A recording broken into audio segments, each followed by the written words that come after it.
Things have been looking really rough for Natlan lately.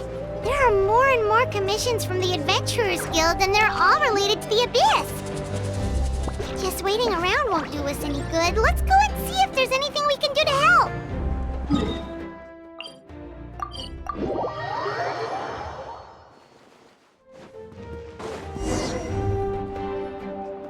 I see. Thank you so much. The Adventurers Guild has been overwhelmed these days. No worries at all. We've always valued the strength of adventurers. Given the current situation, it's vital that we all work together. Since we're facing the same enemies, I'll send you the intel we've collected on the Abyss so far. Then we can take a look at how to coordinate our efforts. All right. Thank you so much. Hi, Catherine. It's us. Got any new commissions? You two have come just in time. I've got some good news. The Pyro Archon has finished assembling her forces and stationed them all across Natlan. Given how the Abyss has ramped up its activities lately, we can no longer afford to act only after receiving news of an invasion. So the Pyro Archon suggested that the Scions of the Canopy and the Adventurers Guild focus on collecting and disseminating intel. That way, we can stay informed of everything that's happening across the land. Once we receive word of enemy activity, we can notify the nearest camp and the stationed forces can take immediate action. Yes, precisely. This should also allow us to focus on gathering information rather than running around and trying to tackle everything at once. So please also take a chance to relax, you two. You've been working hard these days, and this will be a good opportunity for some well-deserved rest. So that's the plan. Whew, we can finally stop and take a break. Paimon knows that. It's not like Paimon just wanted to lay here and do nothing. The movements of the Abyss are always unpredictable. There have also been times when it suddenly became more active in the past. The people here generally see it as something like an acute natural disaster. Once the disaster is over, everyone will return to their normal lives. We just all hope that day will be sooner rather than later. Oh, right. Most people have no idea just how bad the situation has gotten in the Night Kingdom. Oh, hey, Kachina! Are you feeling better now?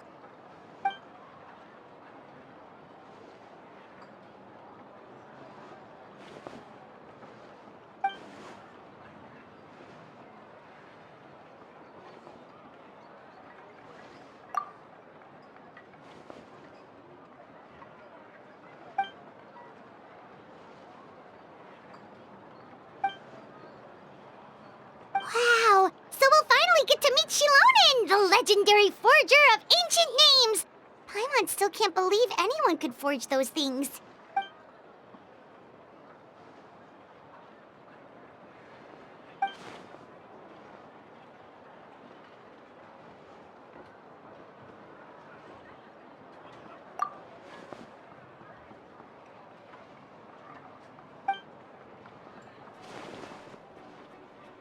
Hey, have some confidence in yourself, Kachina. After all, you're already a victor of the Night Warden Wars.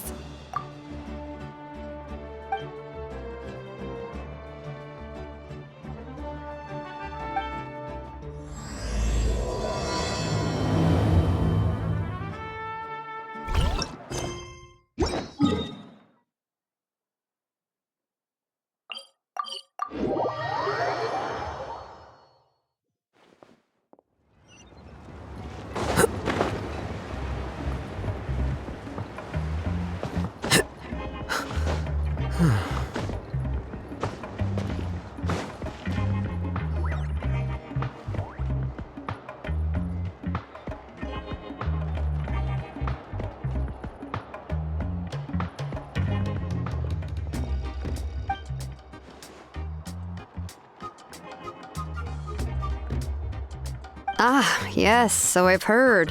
So young, and yet you've already got quite the reputation. Wait, are you Outlanders? Yep, we're travelers adventurers who just arrived in Natland not too long ago. No, I mean, I was aware that you're travelers. It's just no one told me that you're Outlanders. No, the only thing she said is that a new hero had pledged himself to the plan. But we'd need to forge an ancient name to ensure he'd be able to return safe and sound. And she did mention that it would be quite difficult to forge an ancient name for them, but at the time, I thought she was just commenting on my skills. But I seem to understand where the true difficulty lies now. Oh, I wouldn't go that far. I'm used to it, really. I just need a moment to process things. The Pyro Archon's requests are always difficult to fulfill, and we used to argue a lot. Honestly, it's probably for the better that she didn't bring this up at the time. Anyway, I can't argue with her if she isn't here, and it'd be pointless to take my anger out on someone else. But, just because I understand her rationale doesn't make me any less upset. After all, she must have known that forging an ancient name for an Outlander is an impossible task. It's impossible? As you probably know, an ancient name is a symbol of a hero's spirit and glory, which grows even richer and heavier as generations of successors inherit it. We forge ancient names by engraving the heroic deeds of an individual who will become the first hero of that particular name.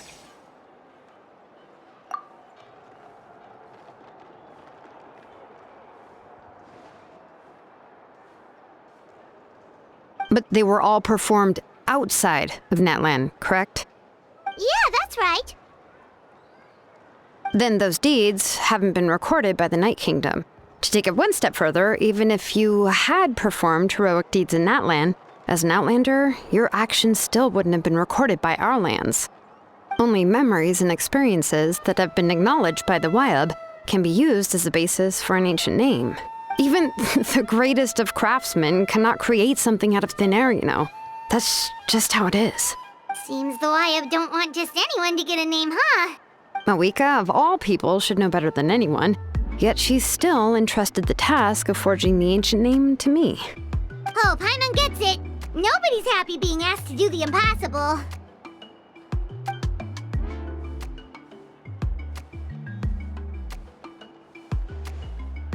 Ugh, don't remind me.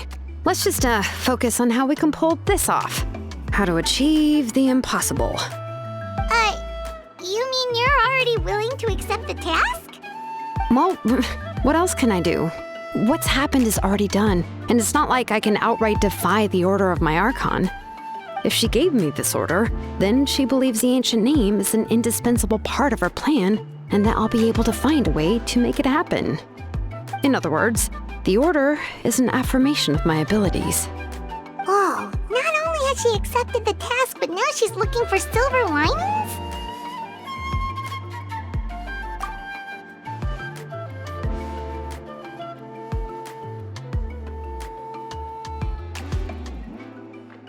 The key is getting the Wyab to somehow acknowledge the traveler's existence and record his heroic deeds. We heard the voice of a Wyab when we were in the Night Kingdom before. We even had a whole conversation with her. If we can talk to her again, maybe we can figure something out together. Well, every tribe has their own Wyab. How do we know if the one you met is indeed the best one for us to talk to?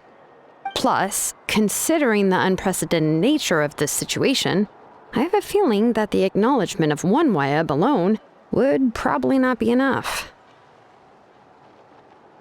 I don't know. That requires a level of knowledge that I do not possess. We need to find a consultant who's an expert on all things Night Kingdom and Wyab. The first person who comes to mind is Seatlali at the Masters of the Nightwind, the one we call Granny Eatstali. Oh, we've heard that name before. We used her Spirit Speaker Stone to find Kachina's ancient name. A person who can make something like that must be pretty impressive. I'm unsure she'd be able to help. Still, she's older now and quite eccentric. It's hard to even book a meeting with her, given that she's constantly holed up in her room and doesn't like to be disturbed. I've heard that to get her help, you have to be extremely patient with her and know how to keep her spirit up. I hate to break it to you, but... Huh. Why is that? I mean, didn't she already help you before? And you even managed to save Kachina. Well, yeah. At the cost of her spirit speaker stone being split into two.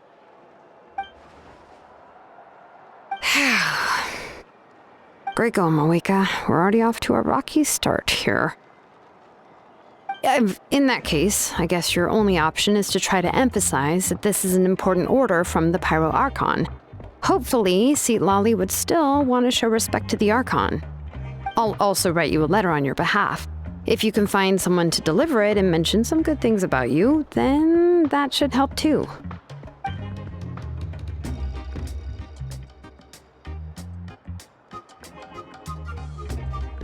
Paimon sure hopes a Hal won't interrupt when he's talking, though.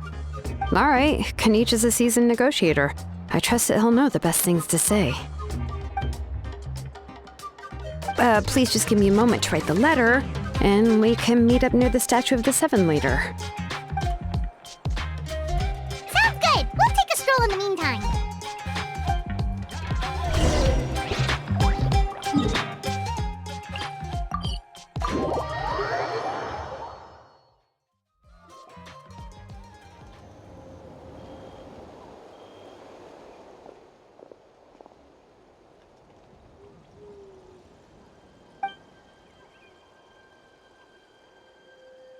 I'm sorry to put this on you, Kanich.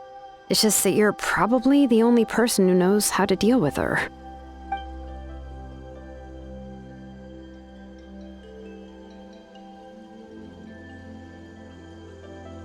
Oh, wait, so Kachina and the Traveler also know about the plan?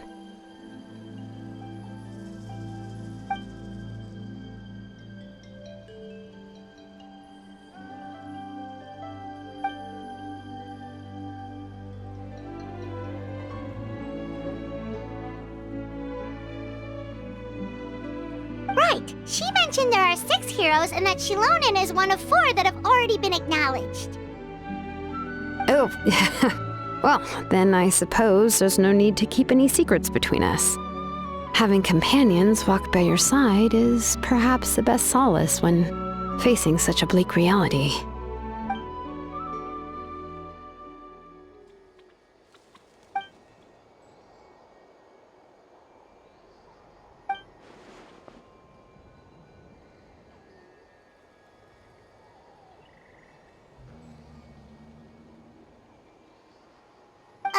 Seatlali knows him too?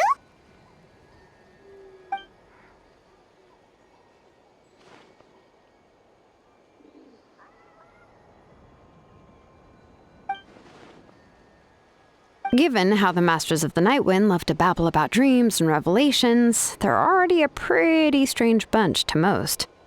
I've never met Auroran, but if they consider him the odd one, he's got to be pretty far out there.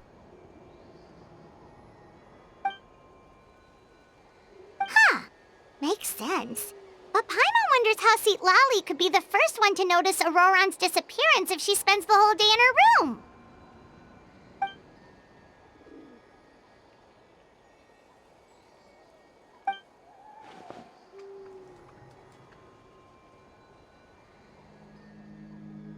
Huh, so if I'm following, you mean we'll help her investigate Auroran and the captain's whereabouts?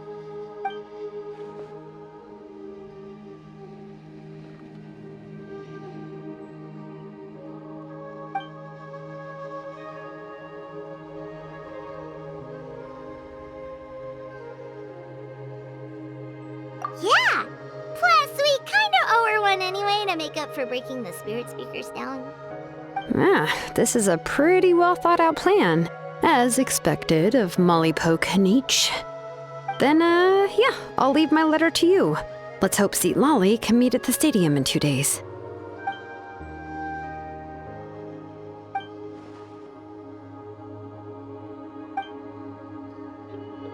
Okay, then let's part ways for now. I'll see you in a couple of days.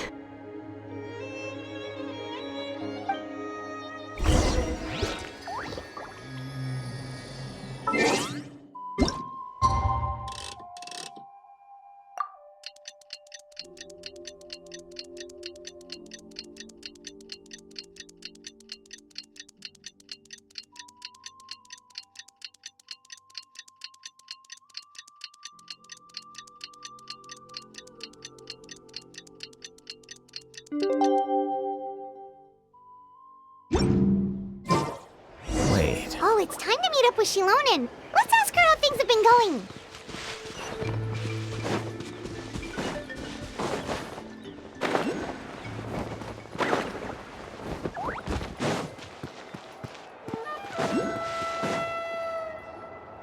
Hey, Shilonen, how's everything going?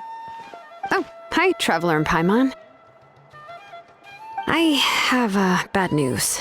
Lolly did not reply to our request, although I suppose I'm not too surprised. Huh?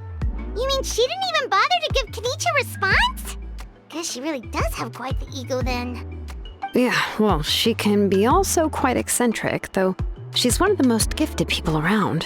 Even the Masters of the Night Wind often struggle to work with her. My guess is that she probably has other reasons for not deigning us with a response. But let's go to the stadium and see if we can meet her there. If we do get a chance to talk to her in person, we can still try to work something out. That's true. Let's go!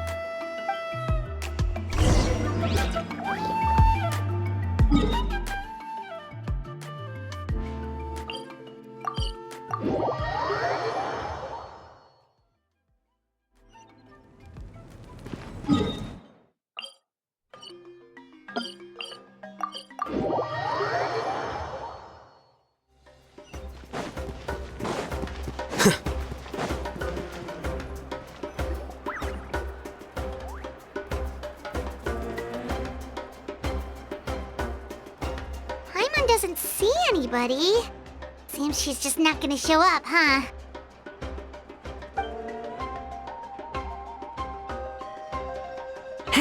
Well, we tried to be as considerate as we could, but she's under no obligation to help. That might be true, but this is still a request from the Pyro Archon, right? Shouldn't a subject always answer the call of their Archon? A subject? Well, if you ask me, I'd say we're all more like friends with the Archon. Yes, Mawika is our leader, but that doesn't mean there's any kind of tall barrier between us and her. The only thing is that she often has very high expectations of us. Huh. So even though she's super powerful, it sounds like she's actually pretty down to earth and easy to get along with. Unlike that old hag Granny Eatstily, right? Does she think she can ignore us just because she's famous? You all talk about her like she's some kind of huge deal, but she didn't even bother to reply to our letter! Seriously, if she didn't want to come, she could at least let us know. If that's what aging does to you, Paimon never wants to get old. Oh, really? So, that's how you see me? Huh? Who's there? Who's talking next to Paimon? Oh, don't mind me. I'm just a disgruntled old hag, right? Come on, relax. I'm sure my bark's worse than my bite. Huh? Lolly. Wait, you're Seat Lolly? You're Granny Eatstily? Yes, Granny Eatstly. But emphasis on Eatstly, not Granny. You must know this trope from light novels, surely. They use it all the time. The young man who's actually the oldest person in the room. The girl next door who turns out to be a seasoned veteran. The wise sage who looks like a little kid. Oh, wipe that look off your face! You've seriously never seen an older lady that doesn't look her age? Okay, well, don't go thinking it's a trick either. See? I'm barely wearing any makeup. Did I forget to mention, she's called Granny, but she's actually pretty young. It was an honest mistake. I guess we've just gotten used to it. I'm sorry. So, how old are you actually? What? How dare you? Don't you know it's rude to ask a lady her age? Paimon really didn't mean to offend you, it's just that your case seems really unique. Oh, Paimon just wanted to apologize, but now she's putting more and more of her foot in her mouth. Really, Paimon just got a little mad since we thought, well, you were gonna leave us out to dry. It was my idea to invite you here, Seat Lolly. So if you're upset, you can just take it out on me. All right. I was only joking. I didn't mean to chastise anyone. There's really no need to take all this so seriously. If anything, I'm gonna feel awkward if we keep this going. I received Kenichi's letter and was planning to attend this meeting. Since I had already decided to come, I figured there was no need to draft a reply that simply said, "Understood." Besides, just showing up is the most important part, no? But, of course, it's also natural for people to get held up by one thing or another as they're trying to leave the house. It certainly was a bit awkward to see that everyone else had arrived before me. At first, I was thinking of quietly sneaking over, but since you were already here waiting for me, I started to think about how I should phrase my apology, only to hear you all talking smack about me. Anyway, that's the whole story. Honestly, it's not like I owed you an explanation anyway.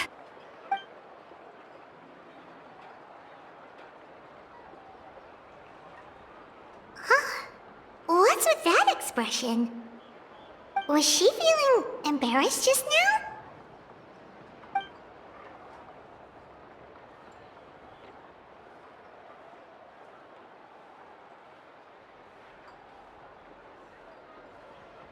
When the Masters of the Night Wind say they struggle dealing with her, I wonder if the feeling is mutual. She seems to be pretty awkward herself. Everything she does and says seems a little forced. Anyway, Shilonen, I heard that you require my help in crafting an ancient name. Correct. The situation isn't like anything we've handled before. Let me explain. I see. So Mauika has asked you to forge an ancient name for an Outlander. Well, that would be a first. And you've also heard all about Auroron. I must say, he's always been a good kid. I can't see him joining the Fatui of his own volition. He must have been coerced somehow. Yeah, that's what we came here to ask you. We'll help bring Auroron back if you help us solve the problems of forging the ancient name. What do you think? I suppose I'll just call you Traveler for now. Traveler, come here. Let me take a good look at you.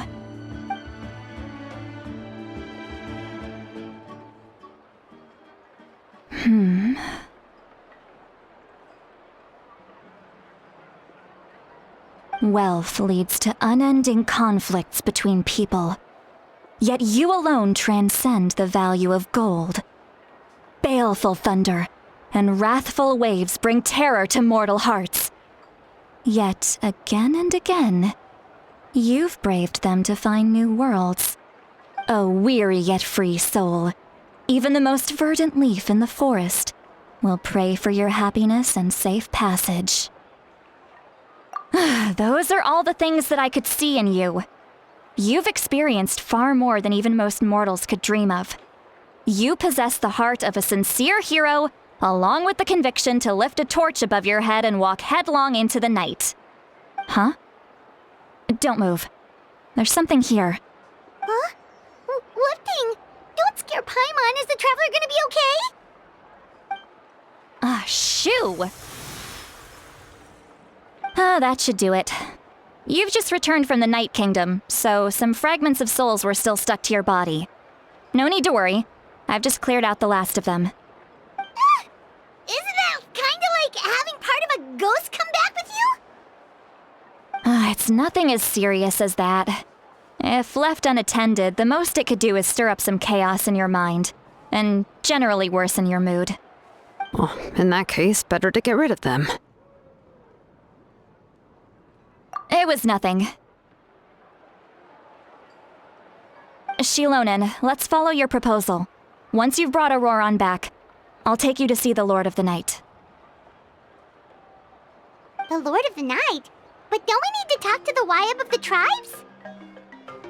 Something this important is beyond their jurisdiction. Only the Lord of the Night can decide whether we can grant an ancient name to one who does not hail from our lands. The Lord of the Night is an ancient entity that rules over the entire Night Kingdom, constantly borrowing the power of the sacred flame to combat corrosion from the abyss. Oh, so you're basically saying it's even more powerful than the Wyab of the tribes. Well, that sort of makes sense, being the lord of the entire Night Kingdom and all. Not exactly. It's not so much that one's more powerful than the other. But never mind. That's not important. It would take too much time to explain. Just listen carefully to what I'm about to tell you. The Lord of the Night is currently in a deep slumber, and we can only communicate with its consciousness while in a trance. In other words, in a dream. But I will need to prepare a few more things if we are to hold a ceremony to achieve the state of the trance. I'll make a list. Can any of you get everything for me? I can go. It'll probably be a long list, so better leave it to someone who knows all the local vendors. Sounds good. Then we'll go with St. Lolly to track down Auroron. Phew, the Fatui are nothing to scoff at, so please, be careful during your investigation. If you need any help, just come find me. Yep, we'll be sure to play it safe.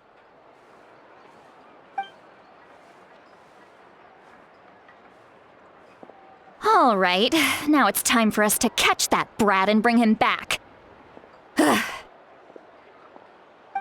I'm sorry I made you wait earlier. It was actually because I decided to swing by Auroron's place to look for clues. He has always lived alone, and I found a broken jar in his house. There was also something off about his phlogiston aphids, which I assume is because their keeper has been gone for quite some time. And interestingly enough, I saw some slash marks in the house that did not match any of our local weapons. My guess is they were left by Snezhnayan arms. Oh, sounds like the Fatui broke into his house and took him hostage. But why would they kidnap a kid who just spends his days living in the country and raising aphids? He's only in his 20s. What would they want with him? That's not to say that I believe he's totally innocent, of course. Since he's the only one who was kidnapped out of everyone in Natlan, he must have done something to attract their attention. In any case, we'll get to the bottom of this once we manage to get him back here. I'm truly sorry to put you two through all this trouble with me. But please help me get him back. You can count on us! All right, then let's start by heading to where Auroron was seen last.